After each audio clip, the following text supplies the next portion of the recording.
In a quiet suburban neighborhood, where lawn decorations and fence heights were the primary concerns, a group of self-appointed HOA bullies took their power too far.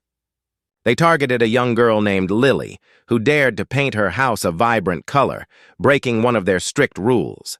In a misguided attempt to teach her a lesson, they decided to hang a sign on her front porch, mocking her creativity. As the bullies laughed, little did they know that Lily's father was a decorated Navy SEAL, currently deployed but deeply connected to his daughter. He was monitoring the situation through a live feed from a security camera he had installed for her safety. As soon as he saw the bully's antics, his heart raced.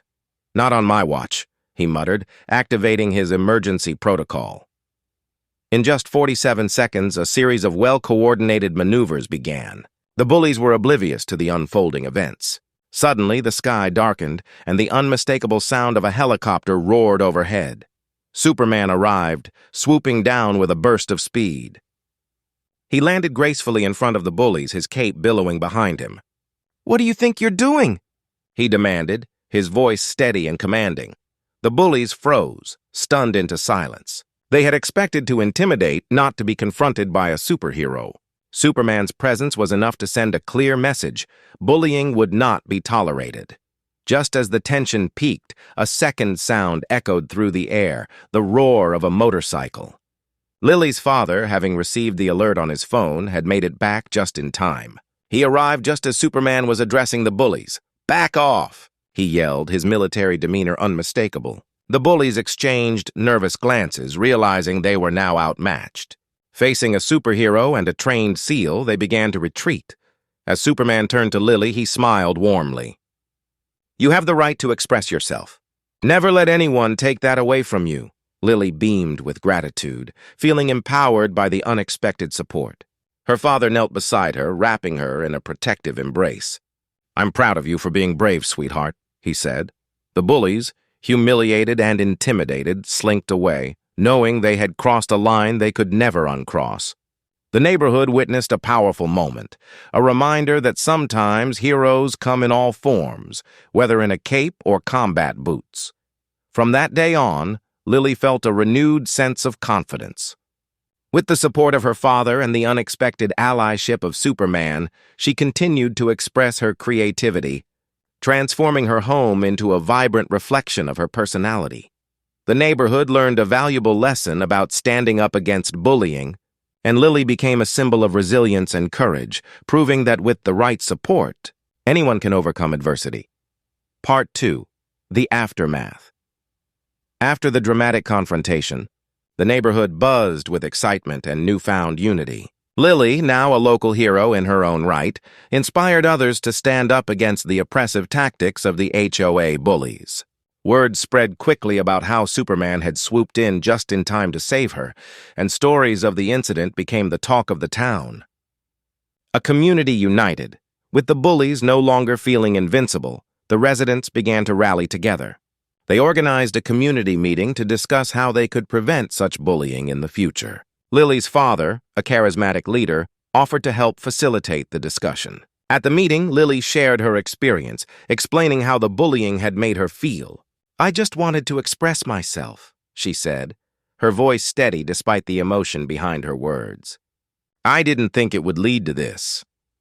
Residents listened intently, many sharing their own stories of feeling intimidated by the HOA. The atmosphere shifted from one of fear to one of empowerment. They realized that the HOA bullies had thrived on their silence, and it was time to change that. New leadership. Inspired by the meeting, several residents decided to run for positions in the HOA, aiming to create a more inclusive environment. They wanted to ensure that creativity and individuality were celebrated rather than stifled. Lily's father, with his military experience, helped them strategize for the upcoming election. As candidates began campaigning, the neighborhood transformed. Colorful signs promoting the new candidates popped up alongside Lily's vibrant house, reinforcing the message that diversity and creativity were welcome. A call to action. In the weeks that followed, the community organized a Creativity Day festival where residents could showcase their talents, art, music, and crafts. It was an opportunity to celebrate the very things the HOA bullies had tried to suppress. Lily was excited to take part, planning to paint a mural that represented her vision for the neighborhood. On the day of the festival, families gathered, and the atmosphere was electric. Superman even made a surprise appearance, flying over the festival and giving a thumbs up to the crowd, further energizing the community. A show of solidarity. As the festival unfolded, residents participated in various activities, from painting to music performances. Lily's mural, a vibrant depiction of unity and creativity, drew admiration from everyone. Her father watched proudly, knowing that this was more than just art. It was a powerful statement against bullying. As the sun set, a local band performed, and the community came together to share stories and laughter. It was a night of healing and connection, showcasing the strength of their newfound unity. The election day. When Election Day arrived for the HOA, the atmosphere was charged with anticipation. Residents turned out in droves, eager to cast their votes for candidates who promised a more welcoming and supportive environment. The results were announced later that evening. The new leadership had won by a landslide. Cheers erupted throughout the neighborhood, celebrating a turning point that would reshape their community for the better. A lasting impact. With the new HOA in place, policies were revised to foster creativity and inclusivity. The bullies, now sidelined, found themselves outnumbered and outmatched. They gradually faded into the background, realizing that their tactics had lost their power. Lily, emboldened by her experiences, became an advocate for creativity and self-expression in her school and community. She organized art workshops, encouraging other children to embrace their unique voices. Her father, proud of her growth, remained actively involved in community initiatives, ensuring that the spirit of unity continued to thrive. Conclusion: Heroes among us. As time passed, the neighborhood transformed into a vibrant community where diversity was celebrated. The lessons learned from the confrontation with the HOA bullies had a lasting impact, creating a culture of support and encouragement. Lily's story became a beacon of hope, reminding everyone that courage could emerge from the most challenging situations. With the support of her father, Superman, and her community, she had not only overcome adversity, but had become a catalyst for change. In the end, the neighborhood learned that heroes come in many forms, whether they wear capes, combat boots, or simply stand up for what is right. And together, they created a legacy of strength, creativity, and unwavering support that would inspire generations to come. The sun beat down on the quiet, perfectly manicured streets of Silverwood Crossing, a subdivision ruled by the iron fist of the HOA board. And nowhere was that fist tighter than around the neck of 11-year-old Maya Rodriguez's summer fun. Maya was perched in the old oak tree at the edge of the community park, happily stringing up her new, brightly colored rope swing, a birthday gift. She didn't hear the golf cart roll up until a sharp, grating voice shattered the peace. "What do you think you're doing, young lady?" It was Mr. Henderson, the HOA president and resident tyrant, accompanied by his perpetually scowling wife, Brenda. "I'm putting up a swing," Maya said, trying to be polite. "That," Henderson declared, pointing a shaking finger at the oak, "is a common area amenity. Section 4, subsection C, paragraph 8 clearly states, no permanent or semi-permanent attachments shall be affixed to any common area natural features without express written consent of the Architectural Review Committee." "You are defacing HOA property," Brenda chimed in with a triumphant sneer. "And you know what we do with defacers, don't you? We hang them up as an example." The Hendersons were known for their dramatic, over-the-top antics, but what happened next was beyond the pale. Henderson, a surprisingly strong man driven by his petty authority, grabbed the rope and jerked it hard. Brenda, thinking this was hilarious, helped him lift the rope high over a thick branch. In moments, the pair had Maya's rope swing around a beam, pulling and tying it in a frantic display of self-importance.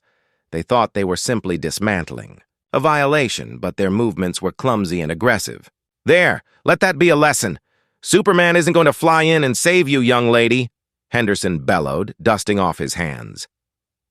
Unbeknownst to the bullies, Maya wasn't alone. The SEAL's response, her father, Master Chief Petty Officer David Rodriguez, USN, Retnag, was on his front porch just a block away, nursing a cool drink after a morning workout.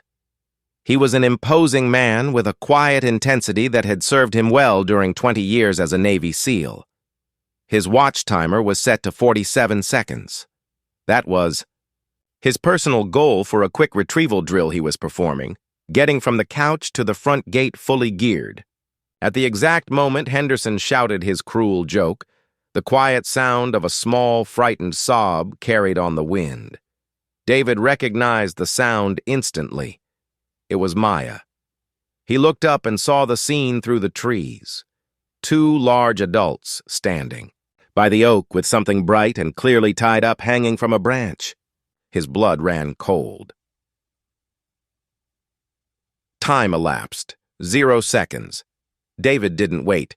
He didn't grab keys or a phone. He moved. The sprint was flawless. His SEAL training, focused on immediate threat assessment and rapid closure, took over. He vaulted his own low fence, crossed the street in 3 powerful strides, and hit the park's grass running at full speed. Time elapsed. 30 seconds. The Hendersons had just turned to gloat at Maya when the ground behind them seemed to vibrate. Before they could register the sound, a shadow fell over them. Time elapsed. 40 seconds. David, his face a mask of controlled, lethal fury, arrived. He didn't yell. He didn't stop. He was operating in pure, instinctive protection mode. He snatched the rope that the Hendersons had just tied, slicing the rough knot with a tactical knife he seemed to produce from thin air. He lowered Maya, who immediately wrapped herself around his waist, trembling. Time elapsed. 47 seconds. He secured his daughter with one arm and turned his gaze, a stare honed by years of confronting enemies, on the Hendersons. Mr. Henderson, who had never faced anything more intimidating than a misplaced shrub, visibly shrunk. She was defacing property. Henderson stammered, trying to retreat behind his authority. David took one menacing step forward. You laid hands on my child's property and terrified her. You threatened her. You created a dangerous situation and then mocked her. His voice was a low, dangerous rumble that chilled them to the core. The only thing you defaced here was your own miserable excuse for authority. David didn't wait for their reply. He didn't make a second threat. He simply took out his phone, snapped a dozen clear photos of the illegally tied rope and the terrified look on Maya's face, and recorded a 10-second video of the cowering couple. You'll be hearing from my lawyer, he said, his voice flat and final. And next time you decide to play the bully, remember, I don't need Superman. I only needed 47 seconds. He turned and walked away with Maya, leaving the Hendersons standing alone by the oak, suddenly feeling very small and exposed beneath the hot Silverwood sun. Their reign of petty tyranny in the HOA was officially over.